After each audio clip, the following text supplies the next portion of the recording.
P.T. Logan's 5 Minutes of Terror.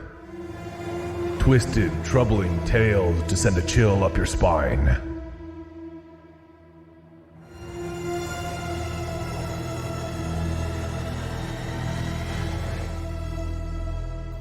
The Watcher. Marvin doesn't leave his house.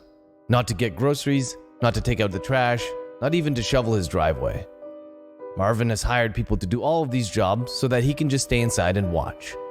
Day in and day out, Marvin sits in his lounge chair and uses his binoculars to stare out the window. It first started with his interest in birds. As a young boy, Martin had an accident.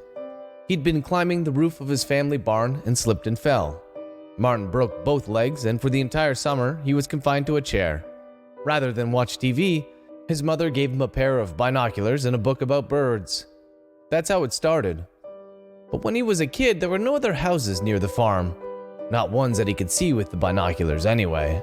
But here, in the city, there were far more interesting things to see than a red-breasted swallow or a cardinal. There were the neighbors directly across from him in apartment 3E, the Daltons, for one. Mr. Dalton had a curly mustache and always wore a hat. Mrs. Dalton had short blonde hair and loved the color peach.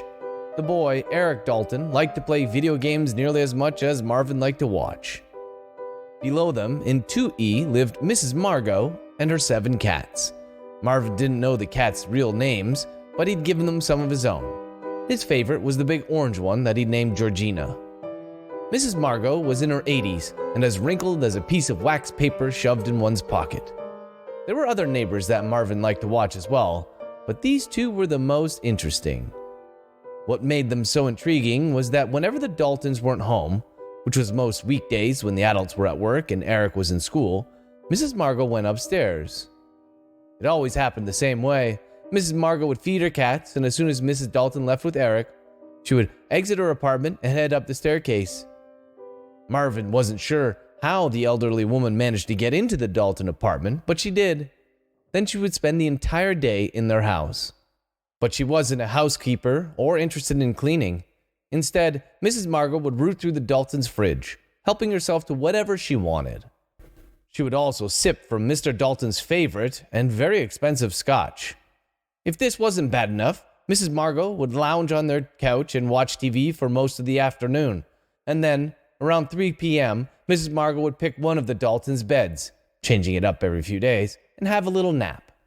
So far as he could tell, Mrs. Margot never took anything with her, other than the food and liquid in her belly, and she left just before the Daltons got home. It was creepy, to say the least, but it sure made for interesting watching. Today, something was different. Today, Mrs. Margot made a mistake. While sipping from Mr. Dalton's prized scotch, it slipped from between her wrinkled fingers. Marvin saw the woman's eyes widen as the bottle smashed into millions of little pieces. He sat up straight in his chair, for some reason his own heart racing in his chest. He expected Mrs. Margot to clean up the glass, maybe even head to the store for a replacement bottle, but she didn't. The woman simply shrugged and then left, heading back down the stairs to apartment 2E. For hours, Marvin debated what he should do. Before, when Mrs. Margot had only used the Dalton home as her own, he didn't see much harm in it. Even the small amount of food and drink seemed insignificant. But now that an entire bottle had been smashed and just left there, Marvin was on the fence about whether or not he should say something. His main reservation was that if he alerted the Daltons about what Mrs. Margot did every day, he would also have to admit to spying. He decided to think about it as he watched some of the other neighbors for a while. Then, at around 4:30, Eric Dalton came home from school. The boy didn't notice the mess. He predictably went straight to his room and started to play video games. And then, at around 5, Mr. and Mrs. Dalton came home together. At first, neither of them noticed the scotch either. But while Mrs. Dalton started to prepare dinner, Mr. Dalton went to the bar to prepare himself a drink. Even from across the street, Marvin could sense the man's anger. He pointed at the mess and began shouting. Mrs. Dalton came quickly, then Eric. Mr. Dalton pointed at his son accusingly, who was so confused that the boy didn't even defend himself.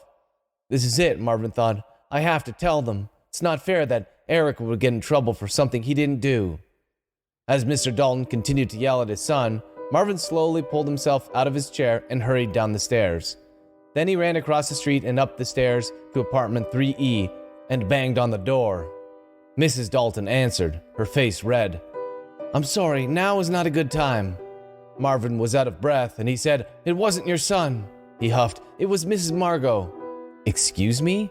Marvin was still struggling to catch his breath. I live across the street and I watch. I see Mrs. Margot come into your..." "What's going on here?" Mr. Dalton suddenly roared. He pulled the door wide. "I live across..." "We don't want to buy anything." Marvin shook his head. "No, it's Mrs. Margot. She's the one who broke your scotch." Now Mr. Dalton's eyes narrowed. "How did you know about the scotch?" "Because I watch." He pointed past Mr. Dalton and toward the window. "And I see her in your apartment." Mr. Dalton turned around, and now everyone was staring out the window. Martin counted the floors of his apartment building, and then scrolled to the right with his finger until he came to his apartment, 7D. "It couldn't have been Mrs. Margot," Mrs. Dalton whispered, "because she's in 7D.